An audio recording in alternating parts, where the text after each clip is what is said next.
Well, good evening, and welcome to another episode of the Chicago Coaches Corner podcast. And we're excited tonight to have you listening to us as well as viewing us, and we have a tremendously great show set up for you. Before we get started, I want to introduce my team. We've got a fabulous team of hosts with me. The first one will be Coach Jesse Chick. He is a football coach at Simeon High School. He was a football coach at Simeon High School for over 34 years. And he's done tremendous work, so much so that he had been inducted into the Hall of Fame for the Chicago Public Schools Coaching Association. Also, Coach Chick has tenure at College of DuPage as a, Dean of Students and the chaplain. So he is well versed in what we're talking about when it comes to dealing with people and understanding how to deal with the young people. My next coach is Coach Thomas A. Reed, a resident professor. He has served as a professor at various institutions, and he's also a renowned basketball coach, coached for over 30 plus years, and also a Hall of Famer. So we welcome them and him. Our last host tonight is our all-star on the team, Coach Kenneth Jennings. He played high school football, had a little setback there. That's kind of been with him for the rest of his life and will be, but he is a highly energy entrepreneur, has his own podcast that he does. And he's a tremendously great mentor and coach. So one of my guys want to say hello this evening. Coach Chick? Yes, good evening, good evening. How's it going, everybody? It's an honor and a pleasure. Dr. Milton, it's an honor to have you with us. I tell you, I'm just all psyched up. Let's go get it this evening. I tell you, I'm ready. Yes. Back to you, host. Coach Thomas Reed, you want to speak to the audience? Hello, Dr. Milton. Glad to have you with us. And I'm just going to make one correction. It's Thomas E. Reed, not Thomas A. Reed. Sorry. That's okay. And we're happy to have you join us on the show this evening, Dr. Milton. Really excited about it. Thank you. Thank you. And last but not least, our all-star on the team, Coach Kenneth Jennings. Dr. Reed, it's a pleasure to have you this evening. Dr. Milton, I'm sorry. Dr. Milton, it's a pleasure to have you this evening. I'm looking forward to getting a chance to really dig into that book that you have. Like I said, I've been listening to the music today, and it's just such a wonderful collaboration of music and history, Black history being put together. So I'm looking forward to hearing everything you got to say tonight. Yes, well, thank you. Thank you so much, brother. I'm so honored to be here tonight. I really am, and I thank all of you for having me. No problem. So if you guys haven't figured it out in the audience who our guest is, it's none other than our great original co-host that we had on Chicago Coaches Corner podcast, and that is Dr. Walter Milton. And I'll tell you a little bit about Dr. Milton. Dr. Milton is an educator who's been in that business for a number of years, and he's served in various capacities in education, from a student all the way up to a superintendent of schools. And he's been around, he's well exposed and well versed in his field of study. But Dr. Milton also of late ventured out to become an entrepreneur, and he started his own educational services company, From the Heart Educational Services. And with that, Dr. Milton has had the opportunity to go back and to reach back and teach those that were his peers and those that are his underlings. And he's done a fantastic job with that. And as if that wasn't enough, Dr. Milton decided to become an author. And he has a great book that he's created with a couple of more gentlemen on his team. And I want him to really kind of elaborate on that. So I'm going to give him the opportunity to introduce himself, and then we're going to go right into some questions that we might have for Dr. Milton. Dr. Milton? Well, I want to say personally, Sam, that I thank you, that I appreciate you, and I love you, man, because your tutelage and your guidance over my life for many years have definitely helped me, persevere and to really achieve the acclaim of late. And I owe a lot of that to you, and I thank you for that. Well, thank you, sir. Thank you. Yes. Thank Yeah, Well, well, I'm sorry, go ahead. you go ahead, Dr. Milton. No, I just was going to say that, this work that I've embarked upon, it's more missional than anything else. I believe that this was a calling, and I think that I was chosen by God just to be a vessel to do the work. So I give all the praise, the honor, and the glory, and all the accolades to the Most High God, who's head of my life, that really have injected my spirit, my soul, and my mind to put the words on paper. And so I'm honored for that. Well, great. So let's go and get into the depths of what we're talking about tonight. I wanted to start off by saying that I know how your heart was so engaged and involved in the educational system, and where it was such a great impact in your life to be able to teach and to mentor and to coach the young people, as well as even the administrators in the educational system. And you've done some great things in that work for years, more especially down in Springfield, Illinois, where you were a superintendent, and you created some opportunities for kids that they'd never had before. But I guess my first question to you is, once you decided to start your own business and go into the educational system, what impressed upon you to get involved in writing a book about African-American history? If you can answer that for me, I appreciate it. Well, if you can indulge me for a minute, I'll go back to when I was a fourth grader, and this always stayed with me.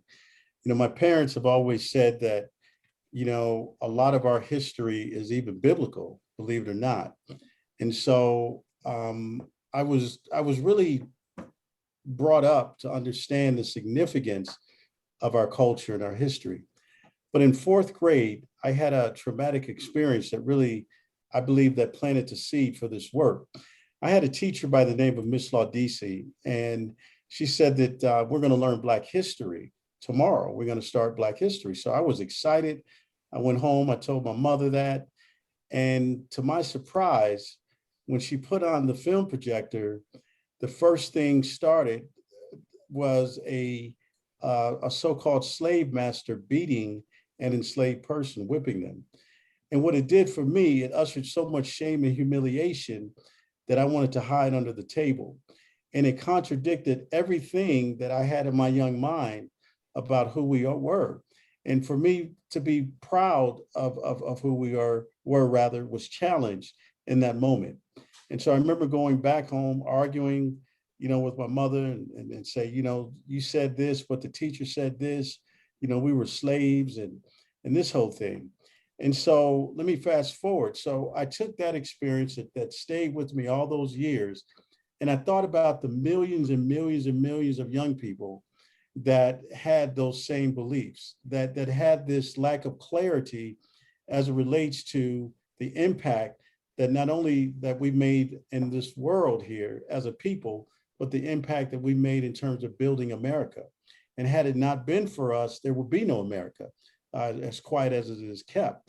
So that really inspired the work to move forward from an experience that happened to me many, many years ago. That's good. And what do you think you've accomplished by creating a book of sorts that you've created and the opportunity to now present it to the various institutions around the country? I think that it's an opportunity to really bring clarity to many misconceptions that people have on our existence, even the misconceptions that we have on our own history. And also, I believe that it's really designed to kill a lot of stereotypes that have been wreaking havoc for so many years in this great nation that we live in. But more importantly, it is a tool or a mechanism that has the propensity to bring people together, to bring about a strong sense of healing. And I do want to say that this is a bona fide love letter to the entire world.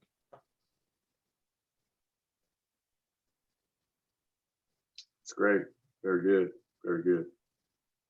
Not sure. Did we lose Sam? Yeah, I think you go ahead, V. Why don't you take your We question may on have. at this Well, time? you know, Sam, for a moment. each of us have a question. Yeah, we did momentarily. I'm gonna put him back on. But I'll dive into the next question. There's Sam is. He's back with us. You know, in chapter 25, you talk about income versus wealth building. And many believe that, you know, this economic education, as a quote from the chapter, you know, is a path to greater individual and collective freedom. How does the tenet of your research coincide with economic education? And for those individuals out there who, you know, this is a coach's corner, so this question could be global, but you know, for those who are professional athletes, those inspiring to be coaches, those inspiring to get into, you know, maybe the sports profession, and then the laypersons that will be viewing our show. How do you think? How does your research coincide with that whole concept of economic education? Well, it was one of those principles, and we talk about the tenets, Mm-hmm. believe it or not, that it was really biblically, especially around the importance of leaving an inheritance and creating a mechanism for generational wealth. And it's almost like if you run a race, but you're going to have a 50-pound weight on your shoulders, but you're expected to still win the race. This strategy was, how can we lift that 50-pound weight off of us so that we can have the same opportunities that other people may have running that race? And the way that we have to do it is really to change our thinking from, you know, salary and income to wealth building. And the way that we do that is to become more entrepreneurial. And one of the things that I am certain on is that we have the caliber of creativity and entrepreneurial abilities and the endeavors. However, sometimes our ideas don't come to fruition because we don't have the foundation or the seed money to start those ideas. And so that chapter was really designed to encourage, you know, many of our people to understand the importance of normal profit, understanding that we have to really think more globally as it relates to finance, and we have to set things in motion, that we're always building our portfolio, we're always building our aspirations, our dreams, and to really introduce us to the world of entrepreneurship. Because if you really look at it, and I think this pandemic that we experience really lets us know that a job can be like, you can lose a job in a drop of a second.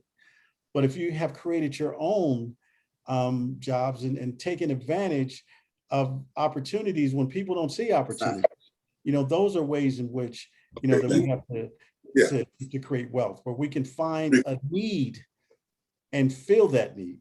And I think that when we introduce our young people to, okay, you want to be professional athletes, that's really good, but there's so many other positions that are part of the NFL or the NBA or Major League Baseball, and really introduce them to those concepts. But at the same time, getting them to understand the importance of investment and understanding of thinking more entrepreneurial. Great. That's an excellent response, and I'm sure for our viewers that they'll be able to grasp that concept. Very well explained.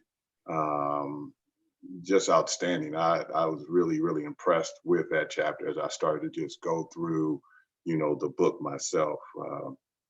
That's excellent. That's very good information, Dr. Milton. Very good. Thank you so much. Well, I'm back. Can you guys hear me? We can hear you. See me? We can hear you. Okay. See you. All right, great, great. So, Coach Chick, did you want to ask Dr. Milton anything? Good again. How you doing, Dr. Milton? Good I to see tell you, you, I'm Coach. just delighted to be in your presence. You know what? I was up. I enjoyed the videos that you have done, you and Dr. Freeman and the other gentlemen. And one thing that I wanted to ask, the question that came out of it, and that goes into that sports realm. One thing, Dr. Freeman mentioned how being a chaplain for the Wizards, that you had these young men got all this money. How do you bring them in to want to understand that they was blessed to be where they at because of others that did what they did before them? Well, I wanted to take that same approach and say, looking at athletes today and given what the trailblazers did in the past, the way when you laid that out, and you laid it out in your book, in your curriculum, uh, I'm trying to connect the dots so that to make these young folks really understand, because a lot of our conversations, they want to be entitled. They don't really look at the past. They don't pay attention to it, into what they're doing now. In this curriculum, bringing them in, I heard the lady say, how do you keep them captivated to want to go from chapter to chapter, even within that sports realm, to make them understand what trailblazers really did and how important and what it means for them to carry that baton today through the curriculum as to how to be brought to them. Because all they can see is where I'm at now. A lot of them don't look at what was done before. And I just wanted you, in your own way, to elaborate on that, if you don't mind, in depth a little bit more, to see how you connect the dots with them young folks to make them understand what people really did for them. And how do you present that? Because I know you got to take this into schools. And I can imagine, what's going on now, how to get them to really, I want to say buy in, but no, they need to be in it. They need it. But how did you come up with that? It's set, it's ready to go. I just wanted you to, if you don't mind, just expounding on that a little bit. Absolutely. First and foremost, Coach Chick, I want to say thank you. It's so good to see you and to hear your voice. It's definitely a powerful testament of who you are and what you have accomplished in terms of impacting the lives of so many people for so many years. With that said, when I think in terms of the three major sports, although we identified more because we talked about women in sports and the non-traditional sports, but looking at the history of baseball, football, and basketball, it's imperative that our contemporary athletes understand that there was a price that was paid, a debt that was paid for them to be where they are today. And that many of them are only where they are because the athletes before them had bent their backs and served as bridges for them to walk over. So it's imperative that they always have to really give homage to those that sacrifice their state of mind, their well-being, their safety, the safety of their family, because they saw this day that that we're experiencing, where we are not only dominating those three major sports, but now we have to dominate ownership, and we have to dominate the front offices and things like that. And hopefully BH 365 and Inclusive Account of American History can serve as a tool or a modicum that can really open up this opportunity that I'm talking about, where the players can have the ability to work together, as a system, come up with partnerships, integrate their wealth, and go for team ownership. And I think that in order for that to happen, they have to have the ability to look back. They have to look at people like Fritz Pollard, who sacrificed his whole life until the day, to this day, we can see the impact that he's made. And other people like Jackie Robinson and so many people before Jackie Robinson in the Negro Leagues that sacrificed, their well-being so that our athletes today can really experience some of the accoutrements that they are experiencing now. But now we have to marry the mental, the cognitive aspect of who they are to the emotional and the physical, and really bring about a strong sense of unity so that they can work together collectively to really own the sports. that the talent that's coming after them can definitely take those arenas over. All right, all right. I just give great insight, I tell you, because as I stated, there's a lot of them that they're missing that missing link. And the link is the history to understand how blessed they are to be where they're at today, because somebody had to set the table for them to enjoy what they enjoy today. So I really appreciate you giving us that insight. Back to you, host. All right, thanks a lot, guy. Coach Jennings, is there something that you might want to ask the doctor tonight? Yes, sir. Thank you very much. Dr. Milton, Yes, sir. I guess a kind of a two-part question. First, I want to say that I truly enjoy, I haven't had a chance to really get into the book yet, but I truly enjoyed listening to the music that you and Dr. Cates have put together. My first part of my question was did y'all seek him out, or did he seek you? Did he seek y'all out about putting the music score together for the book? And with y'all going into the institutions, what has been the experience of how the kids have taken to the music? Because the music they listen to now is so negative. To be able to get something out here that's so positive and so powerful, and also giving them a history lesson at the same time. How is the kids taking about the music that y'all put out there for this book? Well, Coach Kenneth, it's great to see you. Great to hear your awesome, beautiful voice as well.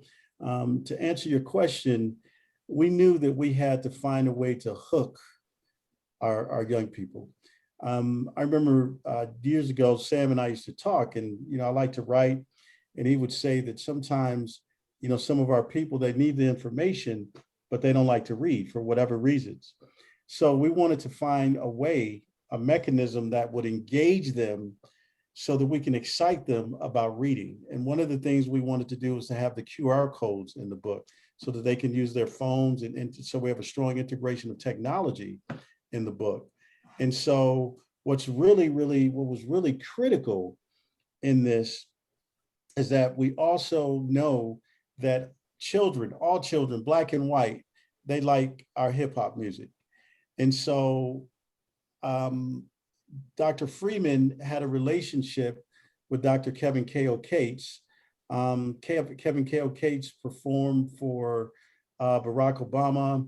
He's also a Grammy-nominating winning producer. He produces Jay-Z's music, T.I., Drake, Rick Ross, Snoop Dogg, and other notables in the hip-hop world. And so when we introduced this concept, we flew down to Atlanta. We spent 2 days with him. We met at his studio, in his house, and we just had an incredible experience. And when we talked about this concept of having this integration of music, he was all on board. He was all on board. And so he was really beginning to shift from supporting music that was debasing us culturally, our women, our men, the oversex drive and all of those other stereotypes that wreak havoc in our lives. And he saw that this project was very meaningful. And so what we decided to do was to allow the music to really begin to guide the interests of the reader. So every song, with an exception of Black is Beautiful, which is a theme song, every song is aligned with a unit and a chapter of the book. So we have 42 songs that really talk about that. And then we go into ancient Africa. And if you look at and many people don't know this, but if you look at the etymology of the word Africa, it takes you to Akubalan, and Akubalan means the Garden of Eden, okay, the Fertile Crescent where life started, and it was the east coast of Africa.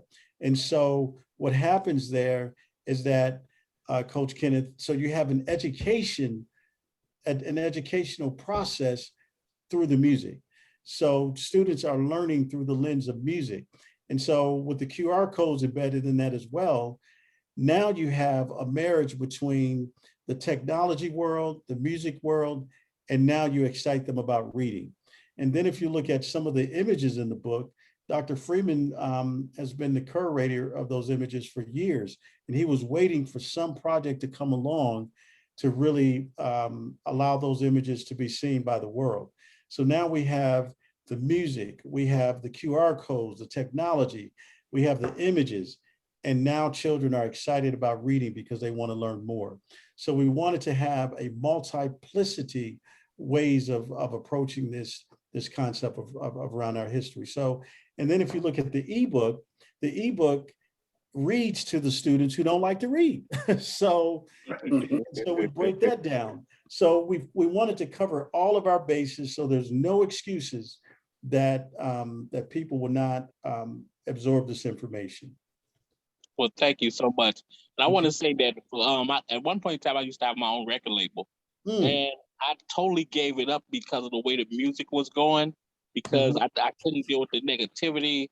Like you said, all the womanizing and everybody just socialized about the crime and everything. So it really pushed me away from it. So I gave up my label altogether, and I really stopped listening to music. But listening to this album, it put such a joy into me to make me want to listen to music again. So all for the last few days, that's all I've been listening to. I haven't got through all 42 of them, but I will get through all 42 of them. And I really like Free Is Not Freedom.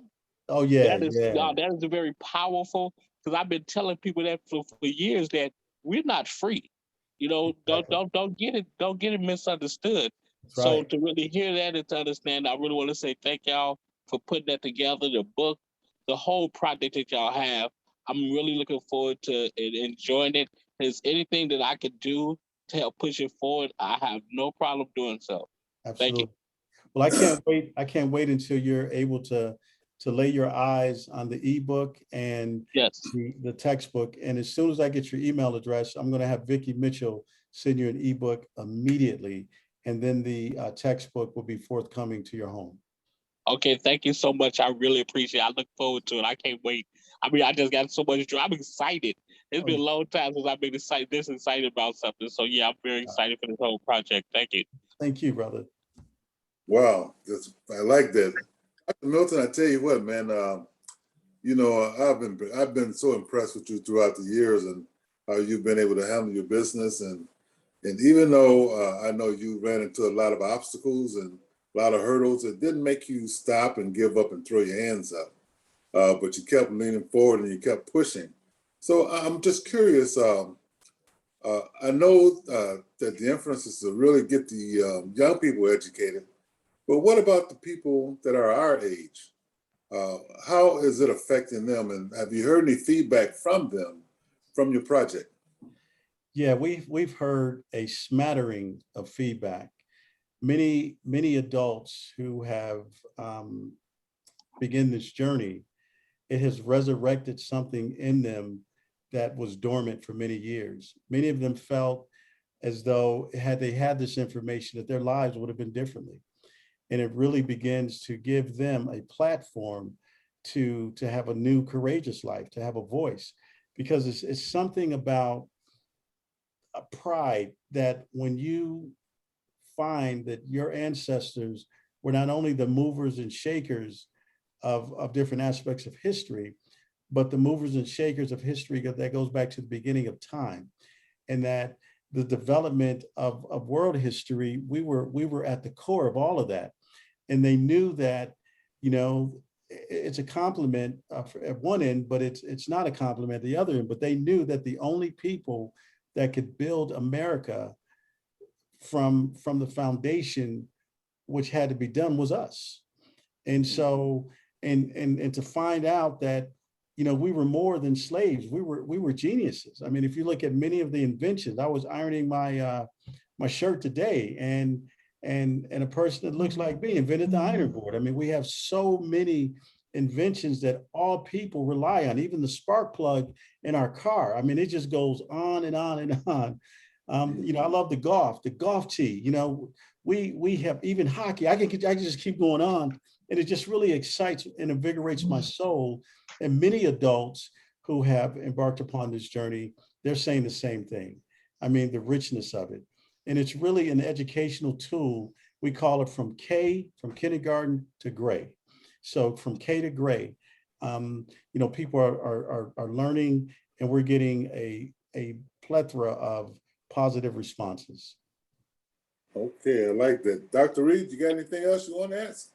Oh, well, no, I just, this, I'm just so impressed with this work and this whole resurrection. You talk about from K to gray, and I'll address the gray, to be able to, get this information for so many adults who, missed it, particularly my generation, because, we didn't have this history in school. And if we didn't go and research it for ourselves, and I mean, valuable research that was definitive, a lot of these things we wouldn't know. You mentioned the golf tee, and you mentioned the iron and ironing your shirts. Yeah, we didn't even, when I came through school, there was no mention that, that our culture was responsible for that innovative idea. So I'm just really excited about this. I'm glad I got the book. I'm going to help push this, because I talked to my neighbors and just said, hey, there's some things in here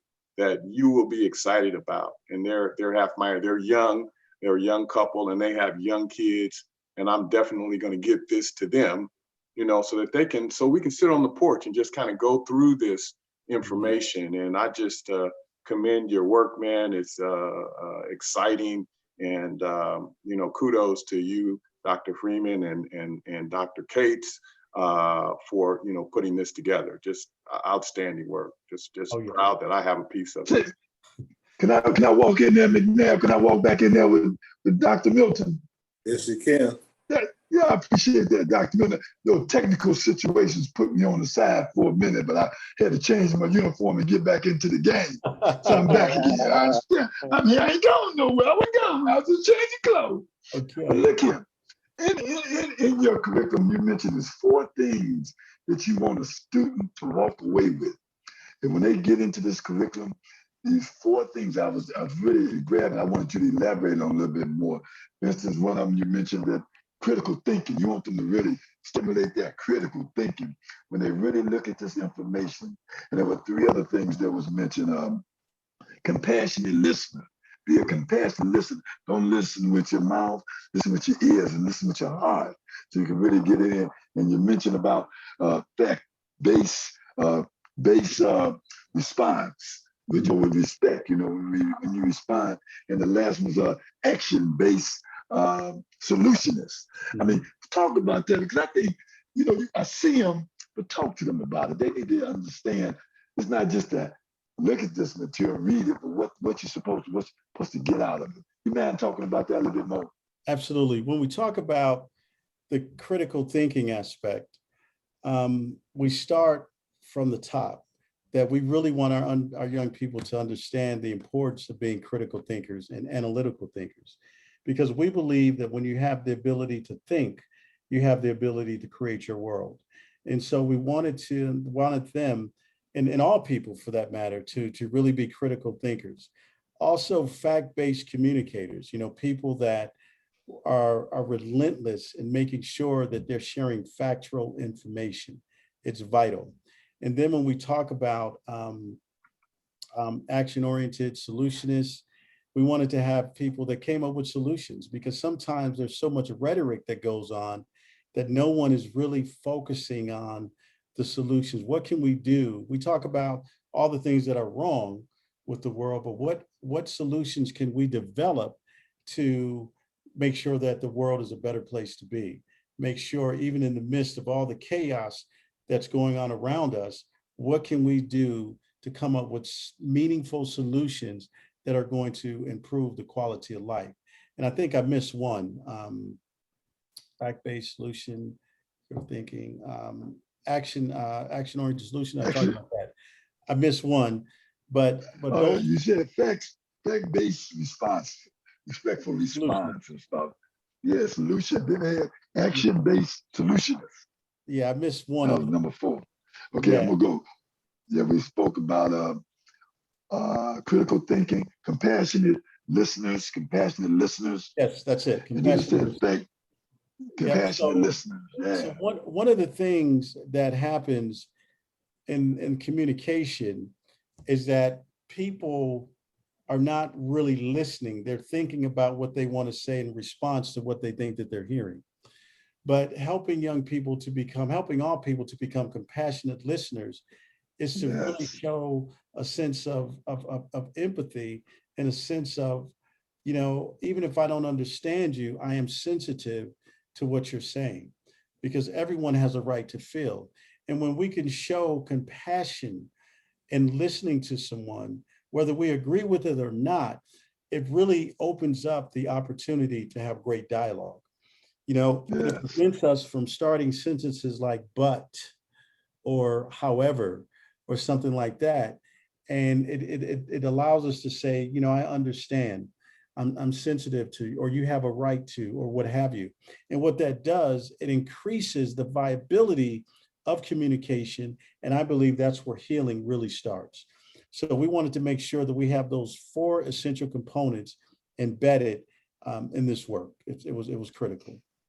Yes. One other thing, if I can sort of follow, I really want to commend you. And I think that the young folks and even the parents or anybody needs to understand. You mentioned at the beginning about the role that your mom's played prior to her departure and that she said to you to step out into the deep, to step out in the deep and to challenge you to you was in the comfort zone. You superintendent 13 years or something of that nature, and you was willing to step out into the deep. I mean, that's need to articulate that a little bit more, that people understand that when you want to be great, you got to dare to be different sometimes. And you stepped out and you walked away from that, and you developed from in the heart, and then you created this book and 2 other books I think 3 other books you authored. I just talk to them, let them know, don't be afraid to step. But what you stepped out there because you just talked about that. I just got to throw that out there because there's a lot of young folks that they talk but they don't walk it, and even adults that talk it but don't walk it. Would you go ahead and expound on that? Yes, sir. I think the 2 things that you have to embrace. You have to embrace your faith and you have to embrace your purpose. And I think that once, you have clarity around purpose, then you have to trust your faith. And for example, I walked away from, I think I was making almost $300,000 a year. And I had a family to provide for. I had an amazing amount of responsibility. But after talking to my wife and talking to my family about supporting me, already knowing that it's going to be difficult. Sometimes we're not going to be able to do some of the things that we've been used to. We may be late on a lot of stuff. We may live on a credit card. And I remember how painful it was, being a superintendent, having almost 4,000 staff members, everybody responding to your beck and call. And then being in the wilderness where people didn't take your vision seriously. And I remember when we had first moved to Nashville, Tennessee, and the monies that I had left over for my contract, we had spent all of that because we're trying to create this company, so to speak. And I remember my wife showing some concern that what are we going to do? We're running out of money. We don't have anything left. And I said, let me have a moment, please. Just excuse me for one moment. And I remember going into the bedroom and I prayed. And I came back and she says, is everything okay? I said, everything's going to be fine. I'm not worried about anything. You shouldn't worry about anything neither. The next day, she said, hey, I got a phone call from someone who said that when you were a superintendent, you were putting money into this pot that you're entitled to, and they can even reimburse you on all your legal fees or what have you. All that money is yours. I said, oh wow, are you serious? That day, after that, I never looked back, because that money was able to help us get over a hurdle for us to start a contract that allowed us to really continue this work. And we had those moments, I lost a $500,000 deal and all of that. But every time we had those experiences, it was like God replenished us with something greater. And some of those roads were protection for us not to go down. And so at that moment, I'm like, oh, here we go. But I never compromised my faith because I knew that I can make a deeper and lasting impact in the lives of people if I wasn't held down to the political minutia that takes place for being a superintendent or working just to have a job to survive. And I was really willing to risk all of that just to do what was right as it relates to my purpose. So I think that faith and purpose have to be the driving force in a deliberate, clear plan and a roadmap as how you're going to get there. And I think at the end of the day, if I could throw one more word in there, it's courage and having the right support systems, having the right spouse, having the right family members like Sam, having the right friends in your midst. And that should be a small circle. Let me say that too. It's a whole nother conversation. But having those things in place, it definitely enables you to move forward. But it's not going to be hard. It's going to be very difficult. Sometimes you're going to seem like you're taking many steps backwards just to make one step forward. But you have to have that courage and that relentless attitude to make it happen. One thing I just want to sum up, your book was me in the making, and you spoke about Jeremiah being the clay and how you was been developed. When you put that next volume out there, that curriculum, make sure you put your story in that next volume of 365 history. Okay. Yes, Back sir. to you, host. Thank you. Thank you, Brother Chick. All right. Yes. Thank you. Dr. Milton, before we sign up, I want to make sure that our listening audience have a chance to capitalize on purchasing your book and learning how to go about getting it. So if you will share the details with us, I appreciate it. Yes, sir. If you guys can indulge me, because I would be remiss if I didn't take a moment to do this. This is not done in isolation. I have 70 amazing people that have given up, sacrificed things in their own lives to be a part of this mission, this journey. They are our curriculum developers, our design team, our financial team, under the leadership of Lisa Petros. And for those who don't know her, she's very, very fiscally conservative. And so we always laugh and say, we'll never go broke with her at the helm. And then we have Dr. Joel Freeman, the curator of images, the executive director, I'm the CEO, and we have a professional development team. So not only once we get the books in elementary schools and high schools and colleges, we have a team that will really train people how to use this as a mechanism, as a tool to bring out success. And then we have an advisory board that's incredible. We have Benjamin Crump, we have Kathy Hughes, we have so many people, Andrew Young, we have Ben Watson, and a host of others, Smokey Robinson, people that said, hey man, I don't know you, but I believe in this work that you're trying to do, and we want to be a part of it. We have Pete Babcock, former NBA, almost a team owner. His brother is partially owner for the Milwaukee Bucks.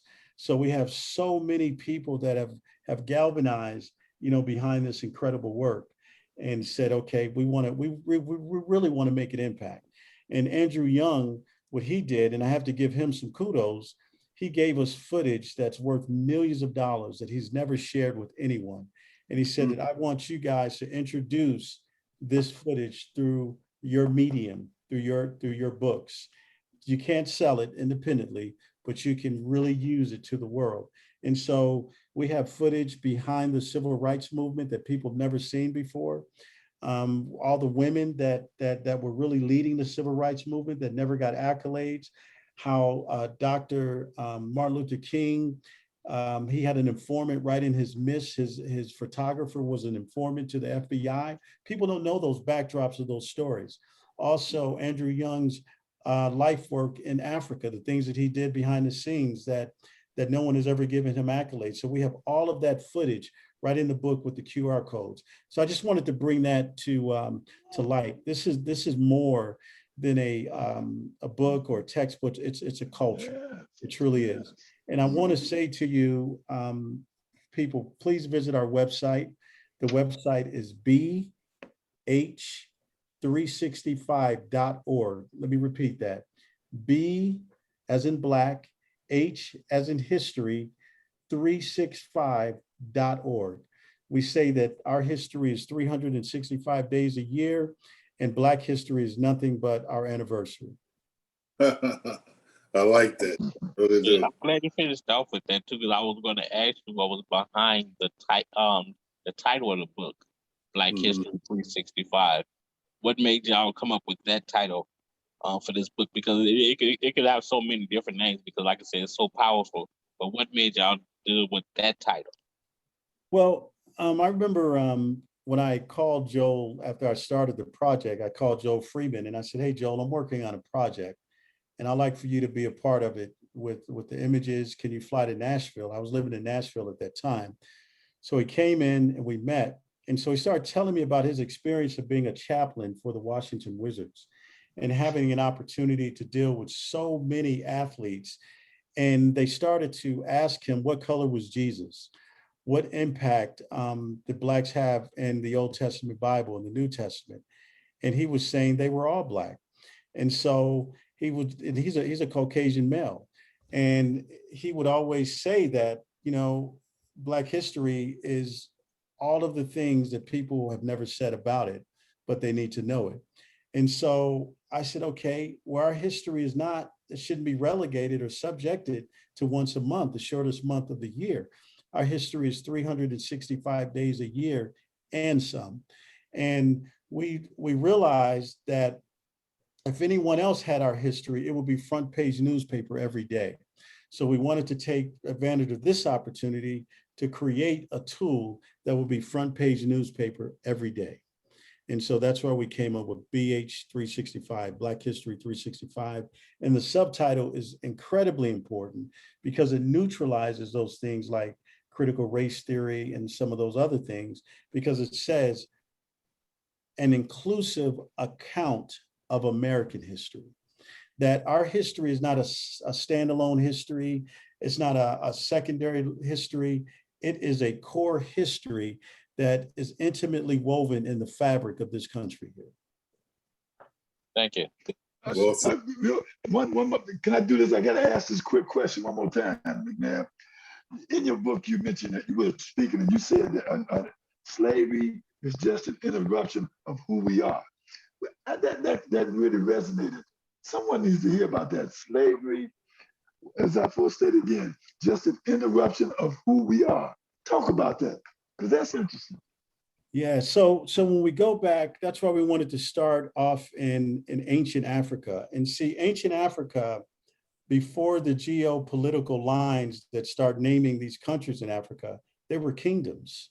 And these kingdoms were incredible people like Mansa Musa. You could take Bill Gates' money and Jeff Bezos' money and multiply it times 100, and they still will pale in comparison to the richness that Mansa Musa had in terms of his wealth base. He's the richest man that ever lived in the history of the world, and he was a Black man. And then you look at the kingdoms like Songhai and Mali and Timbuktu and all of those great corridors of the world. They were the inventors of world civilization. Some of the things that we benefit from today started in ancient Africa, and it just came all the way through. And then what had to happen, the economic base and the economic engine of this world had to happen, and that's why they felt like they had to go over and get some of the best people that can do the work. And coupled with that, we also were indigenous people of countries like America or the Caribbean islands. We were already there because our ancestors had world dominance. We've been all over the world. And so it took a particular certain type and a certain group of people to build this country and other aspects of Europe. I mean, we even ruled in Europe, and that's another book for another day. But when I tell you that our history is so amazing, incredible, it'll just knock your socks off. All right, I just wanted to, I appreciate that. Appreciate Dr. Miller. Appreciate it. Well, Back to you, McNabb. all right, guys. Anybody else got anything before we sign off? Well, I got one more thing.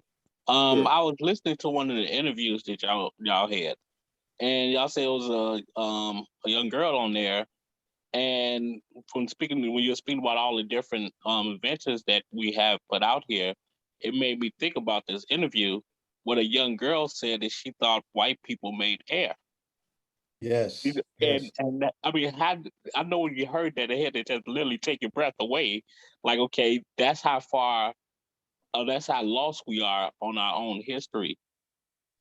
Yes. Yes. I was speaking in Little Rock, Arkansas, and the young lady had asked the question, you know, who were we before we came on the boat? She was talking about the slave ships. And so we began to explain to her, you know, who we were. And people started clapping. And the principal wanted to remove her out of the auditorium and suspend her for asking the question. And so, of course, we all became advocates of hers and prevented that from happening. And then she said, you know, it's so amazing that white people get so angry when we start asking questions about us, because they always teach us that they even invented air. And so just really think about the core of knowledge that our young people are receiving. It's so outside of themselves, and they're so far removed from why they're in the world and who they are and where they come from. It's just amazing. And that was a very painful experience to endure there in Little Rock. Mm-hmm. Yeah, that's quite interesting. Well, listen, Dr. Milton, we're not going to hold you up any longer. We appreciate you making valuable time to spend with us tonight. And we want to let our listening audience and our viewer audience know that this podcast will be available on our Facebook page as well as our YouTube page within a couple of days. So stay on the lookout and share with your friends, and let them know, and your family members as well, that Dr. Milton has arrived, and he is very, very influential and successful in what he's trying to do. So we appreciate you. We appreciate you allowing the good Lord to use you in a powerful way to help educate us as well as other people on what we need to know about us and other people. So we thank you, and we just want to say to you, we wish you Godspeed and much blessings in your life throughout your life, because I know he's not anywhere near done with you yet. I know that. I know this. We appreciate you again, and we just want to say good night to you, and God bless you, brother. Okay, God bless you guys. Great to see everybody. Likewise. Just a final note, just so everybody knows, Coach's Corner, we're not about dream work, we're about teamwork. Yes. And we're not about life scores, but we're not about box scores, but we're about life. Absolutely. That's powerful. Yes. Thank you. Thanks, sir. All right. All right. Good guys. Thanks a lot. Good night. God bless. See you soon. God bless.